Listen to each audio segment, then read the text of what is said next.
Muito bem, pessoal. Então vamos aqui retornar à nossa segunda aula sobre corrente elétrica, tá certo? Então, sejam muito bem-vindos à nossa aula número 2. Agora a gente vai falar da diferença de potencial elétrico ou tensão elétrica. Quero que vocês considerem aqui, ó, que eu tenho dois condutores, um condutor A e um condutor B, são condutores sólidos, tá certo? Então, se eles são condutores, os portadores de carga, como a gente já viu, são elétrons livres, tá? Muito bem, então olha só, esse condutor A está a um potencial VA e esse condutor B a um potencial VB. O que eu vou fazer? Eu vou conectar os dois condutores por meio de um fio, tá? Que também é condutor, naturalmente. Então o que acontece? Na hora que eu conecto os dois condutores A e B por meio desse fio, pessoal, então os portadores de carga começam a se movimentar de um condutor para outro.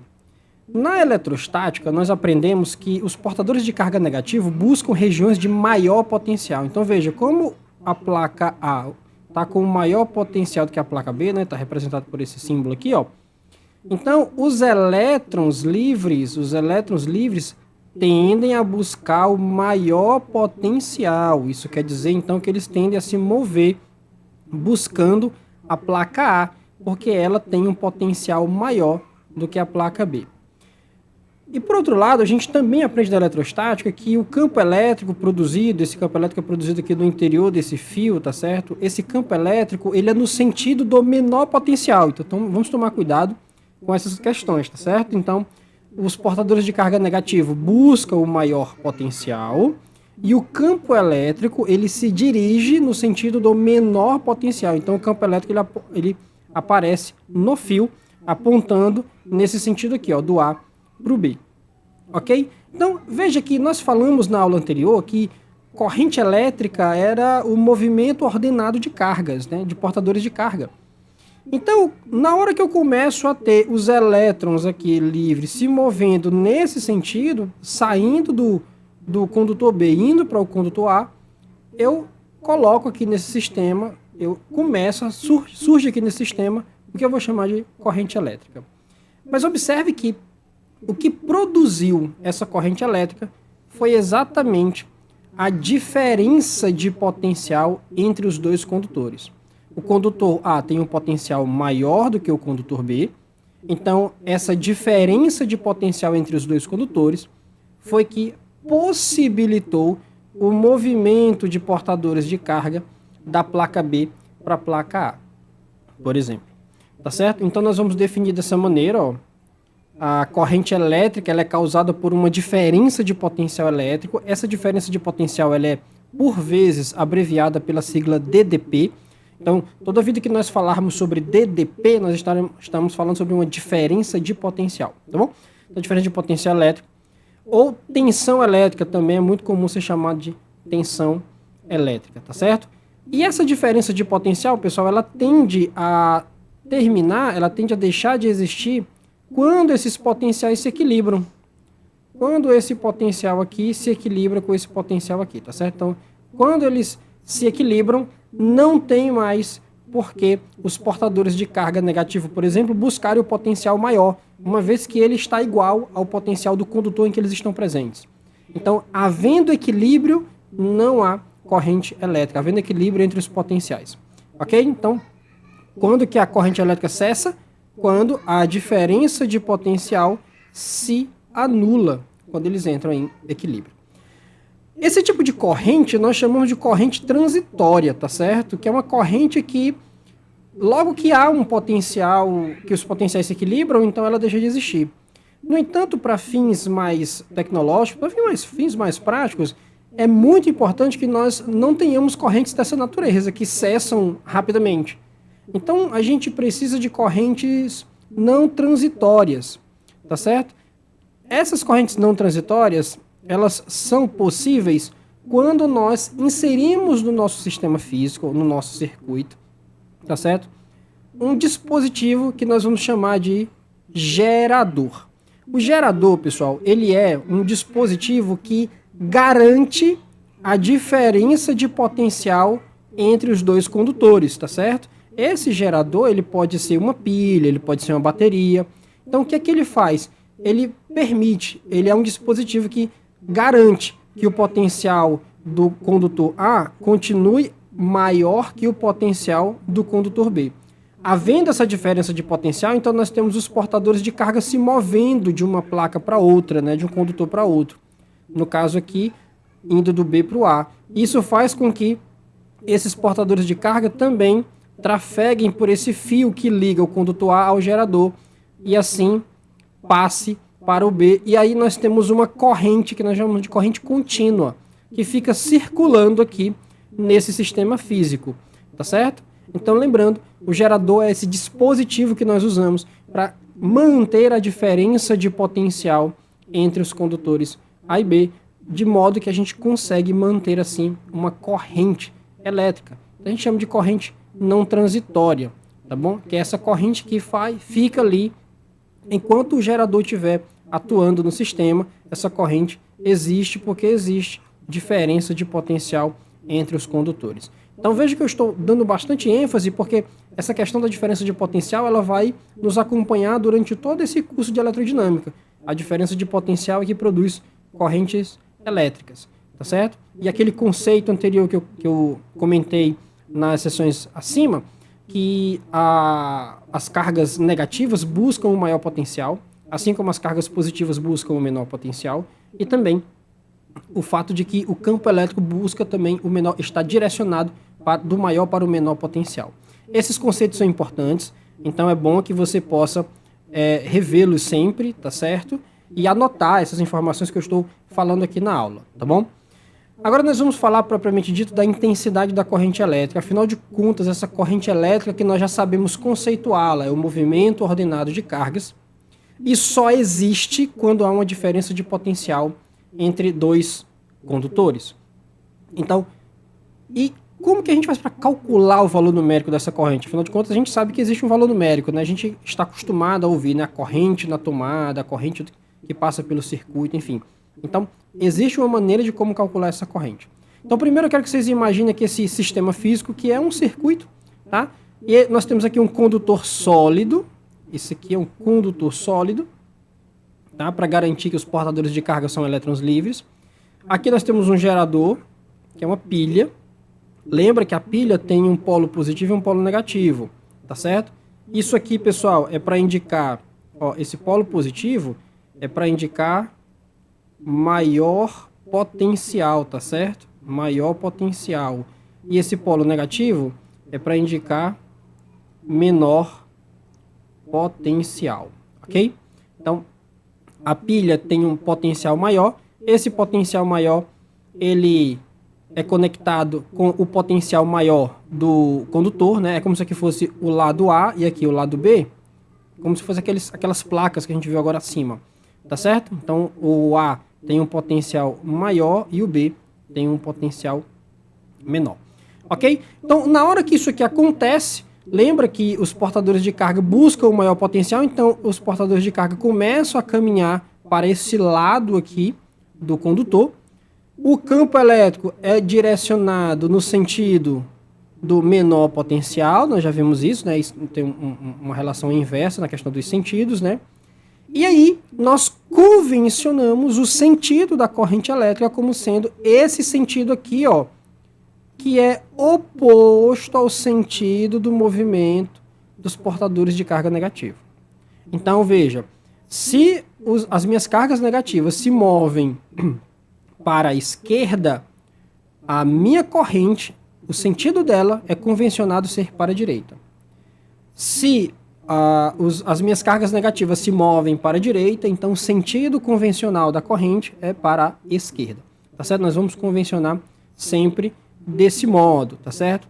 Nós vamos ver, quando a gente estiver estudando circuitos, nós vamos ver que a gente também acaba aplicando algumas técnicas de como reconhecer o sentido dessa corrente também. Nesse primeiro momento, o que eu quero é que vocês saibam que o sentido convencional da corrente é oposto ao sentido do movimento das cargas negativas, tá bom? Se essas cargas aqui fossem positivas, o movimento delas seriam para cá, gente, ó. Porque as cargas positivas buscam o menor potencial. Então, se elas fossem negativas, elas se moveriam para a direita. E a corrente continuaria sendo para a direita, tá certo? Então, vocês vão encontrar livros aí que vão falar que o sentido convencional da corrente é o mesmo do sentido do movimento das cargas positivas, ou é o contrário, o oposto do sentido do movimento das cargas negativas. Ok? Então, essa é a ideia. Então, a gente vai só usar uma, tá? A gente vai pegar a carga negativa e vai dizer o seguinte, olha, se a carga negativa move para um lado, então, se eu sei para onde ela move para o lado onde tem o maior potencial, então a corrente é no sentido oposto. Tá, logo aqui embaixo está a definição. Coloquei aqui, ó. O sentido da corrente elétrica é, por convenção, tá certo? Oposto ao sentido preferencial em que se move os portadores de carga elétrica negativa. Tá bom? Então vamos lembrar dessa convenção. Pessoal, eu coloquei aqui um fio condutor e marquei aqui uma seção transversal do fio. A seção transversal é um corte que a gente faz, né? É um corte que a gente faz no fio. E eu tenho aqui a região de menor e uma região de maior potencial, tá certo? Então isso quer dizer que os meus portadores de carga negativa se movem nesse sentido, porque eles buscam o maior potencial, tá bom? Eu marquei aqui essa seção transversal do fio e por essa seção transversal vão passar uma certa quantidade, vai passar, na verdade, uma certa quantidade de cargas, tá certo? Então, a pergunta que se faz é, quanto de carga por unidade de tempo passa aqui, tá certo? Então, tá passando quanta carga por segundo. É como se fosse uma espécie de fluxo, né? Quanta carga por segundo está passando por essa porta aqui, ó, que seria a seção transversal do fio, tá certo? Essa razão, carga por tempo, tá certo? Que está o módulo da carga por tempo, é a intensidade da corrente, tá certo? Então a gente tem a intensidade média de corrente como sendo a razão entre a quantidade de carga por tempo. No entanto, se eu pegar esse tempo aqui, turma, e colocar ele menor, vou encurtar aqui a medida de tempo, que eu vou medir quantas cargas passam aqui. E se se eu verifico que passa uma quantidade de cargas constante ali, então isso aqui passa, essa corrente, ela passa a ser constante, porque eu vou ter isso aqui constante, eu vou ter isso aqui constante, então essa razão também será uma constante. Portanto, eu posso descrever a corrente elétrica como sendo o módulo da carga dividido pelo tempo. Lembra, pessoal, que lá da eletrostática, essa carga aqui, vou até anotar aqui do lado, ó, essa carga, ela era calculada por essa formulazinha aqui, ó, N vezes E, onde esse N aqui, ó, era o número de portadores de carga, e esse E era a carga elementar, aquele 1,6 vezes 10 a menos 19 coulombs, tá certo? Então, essa quantidade aqui, dependendo do problema que a gente tiver, ela pode ser calculada baseado nessa expressão. Depois a gente joga o valor numérico aqui, o tempo a gente tem, faz a razão e a gente encontra a corrente, tá bom? Então, isso seria a corrente elétrica. Corrente elétrica é medida em ampere, tá certo? Então, o símbolo do ampere é o A maiúsculo. E o que é o ampere? Existe uma definição um pouco mais elaborada do que é o ampere, tá certo? Por enquanto, para nós, o que é o ampere? É uma carga de 1 coulomb passando em 1 segundo por essa seção transversal aqui do fio, ó.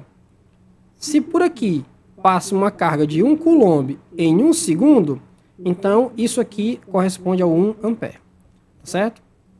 Mas eu reforço que a definição formal não é essa. A gente precisa de alguns conceitos lá do magnetismo, tá bom? Então, veja, se a carga é de 1 coulomb, o tempo é de 1 segundo, eu substituo aqui, ó, lembra que é carga por tempo, né, ó? No lugar da carga eu boto 1 coulomb, no lugar do tempo eu coloco 1 segundo. Ao fazer 1 dividido por 1 dá 1, fica o coulomb por segundo. Esse coulomb por segundo é o nosso ampere. Então isso significa o 1 ampere pra gente nesse momento, ok? Muito bom. Então, alguns submúltiplos da corrente elétrica, ó, isso aqui é muito importante a gente saber. Tá? Então, veja só, o miliampere é 10 a menos 3 ampere, o microampere é 10 a menos 6 ampere, o nanoampere, 10 a menos 9 ampere, e o picoampere é 10 a menos 12 ampere, tá bom? Então, isso aqui é muito importante porque, às vezes, a gente vai usar a expressão, vai calcular a corrente elétrica, alguma coisa assim. Então, é bom a gente saber dominar bem esses submúltiplos, tá certo? Muito bom, pessoal, muito bom. Então agora vamos lá, vamos finalizar nossa aula falando aqui de gráficos, né? O gráfico da corrente pelo tempo, né? O gráfico da corrente elétrica pelo tempo. Veja só, se a minha corrente for contínua, corrente contínua, pessoal, é aquela corrente que a gente falou lá, que é aquela corrente não transitória, né? Eu coloquei lá um gerador para manter a diferença de potencial e fica circulando uma corrente lá no nosso circuito. Então isso quer dizer que com o passar do tempo, o valor da corrente é sempre o mesmo, sempre esse valor I aqui, tá certo? Então, esse valor I se mantém constante com o passar do tempo, esse valor I aqui. Então, o gráfico da corrente é desse jeito aqui, ó, porque com o passar do tempo é sempre o mesmo valor de I. Agora, nós tem uma propriedade muito importante da corrente elétrica, que é o seguinte. Veja só essa propriedade aqui, pessoal. Eu estou aqui com uma corrente contínua, né? Tem o valor aqui I, tá certo? E eu vou querer calcular, veja só, se eu calcular essa área aqui, ó, se eu calcular essa área aqui, sob a curva, entre os instantes T1 e T2, vamos ver o que acontece? Bom, veja só, essa figura que está formada aqui, ó, ela é um retângulo, né? Ela é um retângulo que vai ter, deixa eu anotar aqui de vermelho, um pouquinho mais fininho. Ela é um retângulo que tem como base, ó, vou indicar aqui, ó. Ela tem como base o ΔT, que é T2 menos T1, concorda? Tem como base isso, né? E ela tem como altura esse pedaço aqui, ó, que seria a altura dela é I, né? A altura mede I, ok? Então, veja só, pessoal, o que é a área? A área, ela é base vezes altura, que é um retângulo, né? Então, é base ΔT vezes a altura I. Ou eu poderia até escrever assim, ó, I vezes ΔT. Isso aqui representa a área sob essa curva, tá certo? Mas se você lembrar da expressão da corrente elétrica, se você olhar, ó, a corrente ela é calculada como?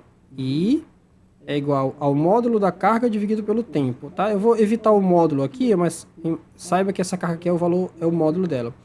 Se você fizer o produto dos meios pelos extremos aqui, pessoal, ó, você vai ver que Q vezes 1, que está aqui embaixo, dá Q vezes 1, dá Q, e I vezes T, né? Então, I vezes ΔT.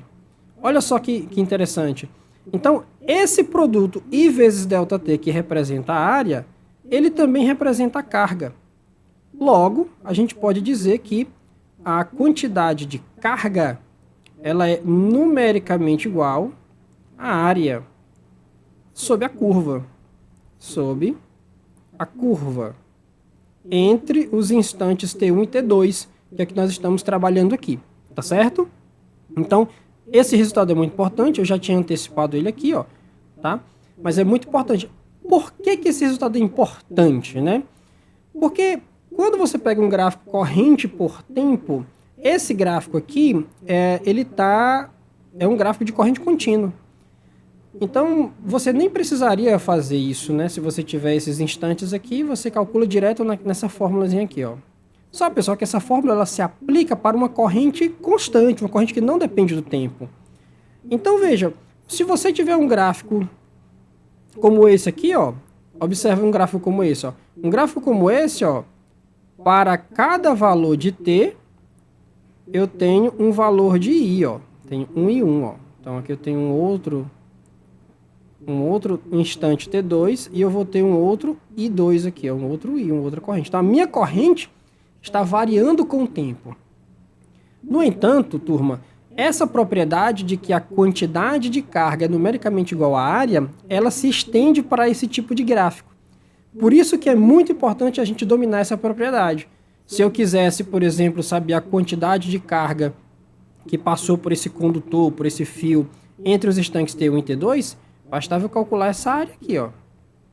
Calculando essa área aqui embaixo da curva entre esses instantes, eu consigo calcular a quantidade de carga que atravessou ali aquela seção transversal do fio que a gente analisou. Tá bom? Matematicamente isso aqui é um pouco mais profundo, mas essa é a ideia. Então, você pega essa propriedade em que a quantidade de carga é numericamente igual à área para um gráfico corrente pelo tempo, e aí, independente da corrente ser contínua, ser constante ou não, você consegue aplicar a propriedade, ela é válida, tá certo? Essa expressão aqui, ó, a gente usa ela só para a corrente constante, e quando a corrente for variável com o tempo, a gente usa a propriedade do gráfico, que é calcular a área. Ok? Então, isso é muito, muito importante mesmo. Muito bacana. Bom, por fim, nós temos aqui a continuidade da corrente elétrica, que é o seguinte, pessoal. Imagina só que você tem um fio, e aqui, essa região aqui, ó, é uma região que tem uma ramificação. Uma ramificação. Ou seja, o condutor se divide em dois. Pode ser 3, 4 condutores. Aqui eu coloquei só para exemplificar 2. Ele se ramificou em outros 2 caminhos. Então a corrente, quando chega nesse ponto, pessoal, ela vai se dividir, tá certo? Para um lado vai uma corrente I1, para um outro lado vai uma corrente I2, tá bom? No entanto, essa continuidade da corrente é uma propriedade que diz que ao somar as correntes I1 mais I2, vai dar igual a essa corrente I, que estava chegando nesse ponto, tá certo? Se nós continuarmos os estudos, a gente vai ver que isso daqui tem relação com uma das leis de Kirchhoff, que diz que a corrente que chega num ponto, a soma das correntes que chegam num ponto é igual à soma das correntes que saem daquele ponto, tá certo? Então tá aqui a propriedade, muito importante saber disso aqui. Beleza? Muito bem, pessoal, vamos fazer aqui então, em tempo real, um resumo da nossa aula. Um resumo, tá certo? O que é que a gente viu hoje? A gente viu que corrente elétrica, ela só existe se tiver o quê? Diferença de potencial, tá certo? Então, é preciso ter diferença de potencial, tá bom? Outra coisa que a gente viu é o sentido da corrente elétrica. O sentido da corrente. Qual que é mesmo o sentido da corrente? Oposto ao sentido do movimento, das cargas negativas, né? Das cargas negativas. Ok? Se eu quiser calcular essa corrente elétrica, como é que eu calculo ela? A corrente é igual ao módulo da carga dividido pelo tempo, tá certo? Uma propriedade bacana que a gente viu está relacionada com o gráfico, né? Está relacionada com o gráfico que diz o quê? Que o valor da carga é numericamente igual à área sobre a curva entre os instantes de interesse, tá certo? E a gente viu também a continuidade da corrente, continuidade da corrente elétrica, que diz que a soma das correntes que chegam num ponto, né, de ramificação é igual à soma das correntes que saem. Ok, pessoal? Eu espero que vocês tenham gostado dessa aula e que vocês tenham, sobretudo, compreendido tudo o que eu tenho passado para vocês, tá certo? Então, a gente se vê na nossa terceira aula sobre corrente elétrica para a gente poder finalizar esse assunto. Até a próxima aula.